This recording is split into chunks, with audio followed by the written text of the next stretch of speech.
आज के इस वीडियो में हम लोग आपके क्लास 10th के मॉडल पेपर जो जारी हुआ है 2021 बोर्ड परीक्षा के लिए उसकी चर्चा करेंगे, उसके प्रश्नों को देखेंगे और साथ ही साथ ये भी बात करेंगे उस प्रश्न का सही आंसर क्या हो सकता है। जो कल जारी हुआ है वही मॉडल पेपर है 2021 वाला सोशल साइंस का 80 नंबर। जैसे पहले एग्जाम होता था वैसे ही हो रहा है। 2 घंटा 45 मिनट बिल्कुल आपको समय मिलेगा, समय में कोई इजाफा नहीं किया गया है। बट ये नया मॉडल पेपर बतला रहा है कि 2021 बोर्ड परीक्षा में ऑब्जेक्टिव प्रश्नों की संख्या बढ़ा दिया गया। बाकी सभी प्रश्न पहले जैसे पूछे जाते थे, short answer type, long answer type, वैसे ही है। चलिए एक एक सेक्शन को लेकर हम लोग समझते हैं। पहला है सेक्शन ए, वस्तुनिष्ठ प्रश्न, ऑब्जेक्टिव टाइप क्वेश्चन। ऐसे ही आपको बोर्ड परीक्षा में भी क्वेश्चन देखने को मिलेगा। यहाँ पे इंस्ट्रक्शन लिखा गया है कि 1 से 80 तक के प्रश्न ऑब्जेक्टिव प्रश्न है। प्रत्येक प्रश्न के लिए 4 विकल्प दिया गया है और इसमें से आपको किन्हीं 40 प्रश्न का आंसर देना है, अर्थात कि आपके पास 40 प्रश्न छोड़ने का विकल्प है। तो एग्जामिनेशन हॉल में आपको एक ओएमआर शीट मिलेगा जिसपे ओएमआर शीट में 80 खाना दिया रहेगा, 80 तक प्रश्न लिखा रहेगा भरने के लिए। उसमें से कोई भी 40 प्रश्न, जैसे आपको 1 नंबर आता है, 2 नंबर आता है, अंतिम के 79 नंबर, 80 नंबर आता है, तो ऐसे आप कोई भी 40 प्रश्न स्वेच्छा से बना सकते हैं और कोई भी 40 प्रश्न आप छोड़ सकते हैं। एक एक प्रश्न ध्यान से देखते चलिए, समझते चलिए, याद करते चलिए। आइए देखते हैं। पहला प्रश्न बड़ा ही आसान सा सेट किया गया है। कह रहा है हिंद चीन में कौन सा राष्ट्र शामिल नहीं है। तो आप जानते हैं हिंद चीन में वियतनाम, लाओस और कंबोडिया शामिल है। तो इसका सही आंसर हो जाएगा ऑप्शन सी, चीन।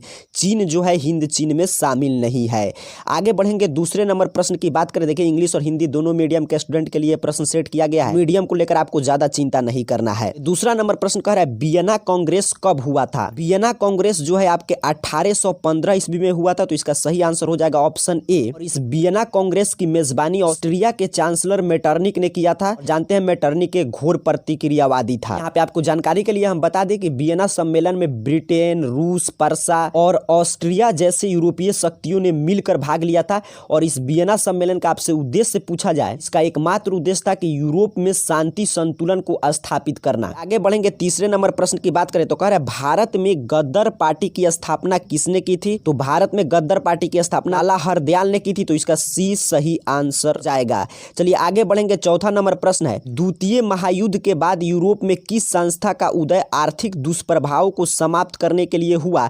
तो यूरोपीय संघ, अर्थात कि ऑप्शन डी 4 का सही आंसर हो जाएगा। चलिए आगे बढ़ेंगे। एक एक प्रश्न महत्वपूर्ण है, याद करते चलिए, समझते चलिएगा। पांचवा नंबर प्रश्न कह रहा है नरोत्तम सिंहानू किस देश के शासक थे। बिल्कुल आसान सा प्रश्न आपसे पूछा गया है। नरोत्तम सिंहानू का आपके कंबोडिया के शासक थे। तो इसका सही आंसर हो जाएगा ऑप्शन डी।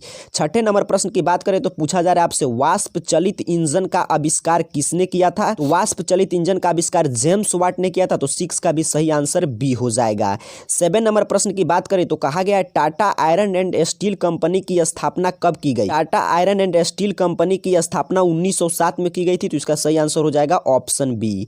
8 नंबर प्रश्न है गोल घर कहाँ स्थित है। तो ये तो बिल्कुल आसान प्रश्न है, सब किसी को मालूम होगा। गोलघर पटना में स्थित है। तो ऑप्शन बी राइट आंसर हो जाएगा। 9 नंबर प्रश्न की बात करें तो पूछा जा रहा है किस अमेरिकी राष्ट्रपति ने न्यू डील लागू की। FD रूजवेल्ट ने न्यू डील लागू किया था। तो इसका सही आंसर हो जाएगा ऑप्शन बी। आगे बढ़ेंगे। 10 नंबर प्रश्न की बात करेंगे। 10 नंबर प्रश्न है नेपोलियन संहिता किस वर्ष लागू किया गया। तो नेपोलियन संहिता 1804 में लागू किया गया था। तो इसका सही आंसर हो जाएगा ऑप्शन डी। एक एक प्रश्न को समझते चले क्योंकि बोर्ड में भी ऐसे ही प्रश्न आपको देखने को मिलेंगे। 11 नंबर प्रश्न कह रहा है फ्रैंकफर्ट की संधि कब हुई थी। तो ये भी रिपीटेड प्रश्न है। इसका सही आंसर हो जाएगा ऑप्शन डी 1871 में। 12 नंबर प्रश्न बड़ा आसान है। कह रहा है कार्ल मार्क्स का जन्म कहाँ हुआ था। तो आप जानते हैं कार्ल मार्क्स का जन्म जर्मनी के राइन प्रांत में हुआ था। ये सही आंसर हो जाएगा 12 नंबर प्रश्न का। 13 नंबर प्रश्न की बात करें तो पूछा गया आपसे 1991 में निम्नलिखित में से कौन अस्तित्व में आया था। बड़ा ही अच्छा प्रश्न आपसे पूछा गया है। तो यहाँ पे देखिए जो ये WTO है, WTO आप जानते हैं 1995 में इसकी स्थापना किया गया था। यहाँ पे गैट है तो गैट का स्थापना जनवरी 1948 को किया गया था। नई आर्थिक नीति 1921 में लागू हुआ था। तो 1991 में इनमें से कोई नहीं, आपको सही आंसर कर देना है। चलिए आगे बढ़ेंगे। 14 नंबर प्रश्न है आर्थिक क्रियाओं में कौन प्राथमिक क्षेत्र से संबंधित नहीं है। प्राथमिक क्षेत्र मतलब कृषि क्षेत्र। आप जानते हैं कि अर्थव्यवस्था को 3 क्षेत्र होते हैं, प्राथमिक क्षेत्र, द्वितीयक क्षेत्र और तृतीयक क्षेत्र। तृतीयक क्षेत्र होता है हमारा सेवा क्षेत्र जिसमें बैंकिंग आता है और प्राथमिक क्षेत्र कृषि क्षेत्र होता है जिसमें मत्स्य पालन, खनन, वन सभी आता है। तो इसका सही आंसर कर देना है आपको ऑप्शन बी। 13 नंबर प्रश्न है जमशेदपुर, दुर्गापुर, भिलाई और सलेम किस उद्योग के केंद्र है। तो आप जानते हैं सभी आयरन एंड स्टील उद्योग के केंद्र है। तो इसका सही आंसर आपको ऑप्शन सी कर देना है।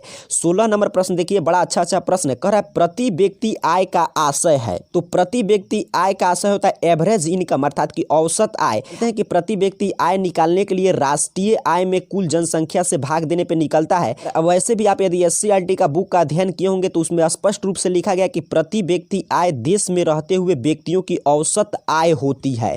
तो इसका सही आंसर क्या हो जाएगा? ऑप्शन बी, औसत आय। 17 नंबर प्रश्न की बात करें तो कह रहा है राष्ट्रीय विकास परिषद का गठन कब हुआ? तो राष्ट्रीय विकास परिषद का गठन 1952 में हुआ था। तो इसका सही आंसर हो जाएगा ऑप्शन सी। 18 नंबर प्रश्न देखिए, कह रहे बांग्लादेश की मुद्रा क्या है? सीधे सभी प्रश्न आपके एससीईआरटी बुक से लिए गए हैं। बांग्लादेश की मुद्रा जो है टका है। तो इसका सही आंसर हो जाएगा ऑप्शन डी।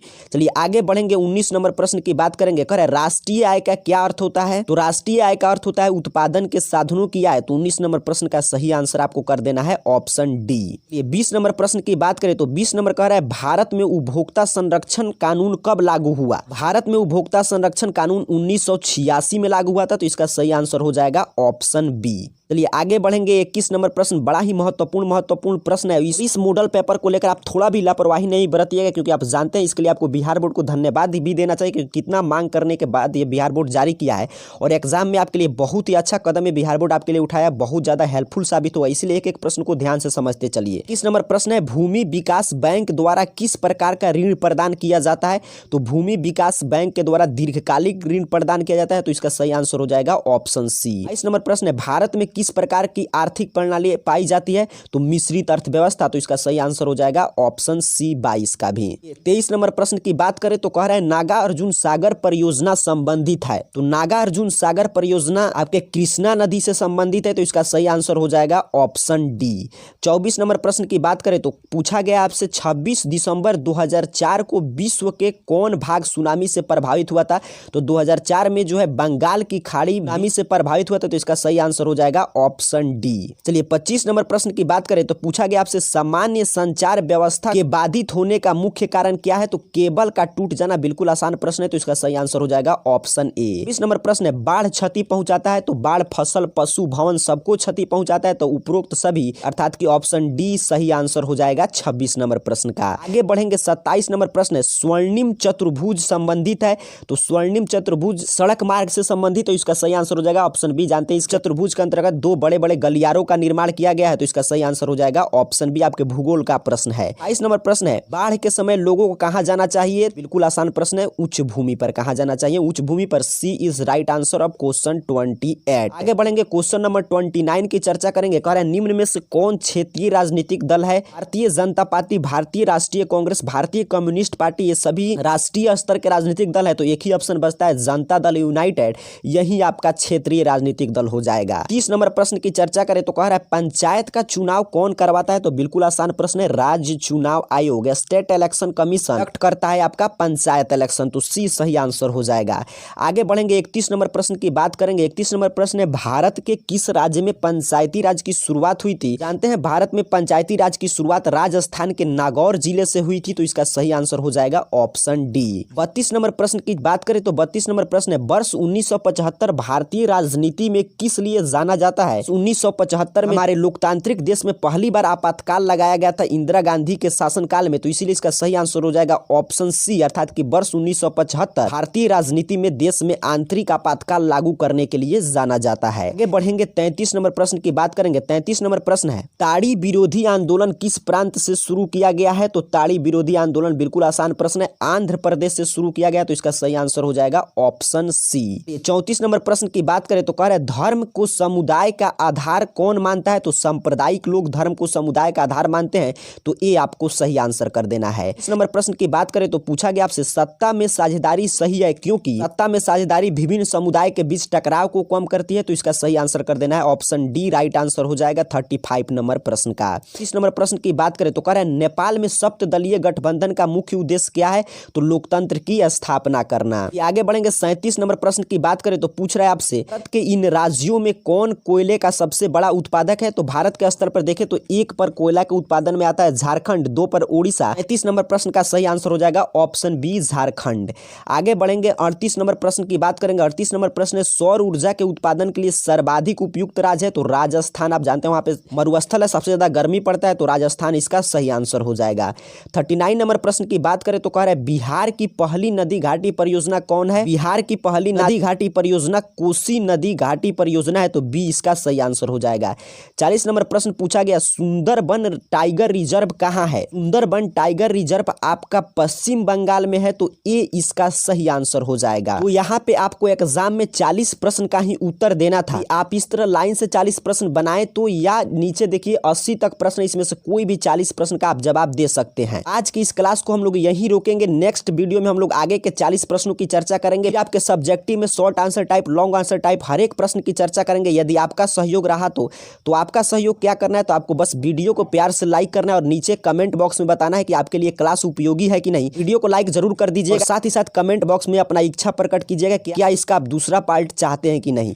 जैसा आपका कमेंट आएगा उस क्लास के साथ हम आपके साथ जरूर चर्चा करेंगे। तब तक के लिए आप सभी को बहुत बहुत धन्यवाद।